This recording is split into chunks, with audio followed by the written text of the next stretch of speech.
ഇത്തവണ കഴിഞ്ഞ തവണ മോളും കൂടെ ഉണ്ടായിരുന്നു, ഇത്തവണ മോളില്ലാതെയാണ് പൊങ്കാലയ്ക്ക് എത്തുന്നത്. എങ്ങനെയുണ്ട് ഈ വർഷത്തെ പൊങ്കാല ഒരു പ്രത്യേകത?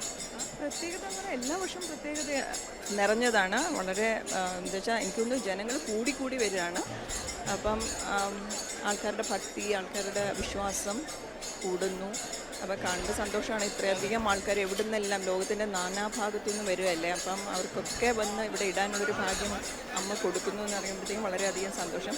അതിൻ്റെ ഒരു കുഞ്ഞു ഭാഗമാകാൻ നമുക്കും കഴിഞ്ഞുവല്ലോ എന്നുള്ളത് അതിനേക്കാട്ടിലും സന്തോഷമുള്ള കാര്യമാണ്.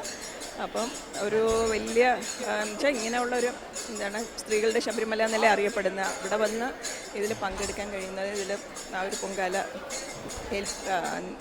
ചെയ്യാനും കഴിയുന്നതിൽ വളരെയധികം സന്തോഷം, ഒരു പുണ്യമായിട്ട് തന്നെയാണ് കണക്കാക്കുന്നത്.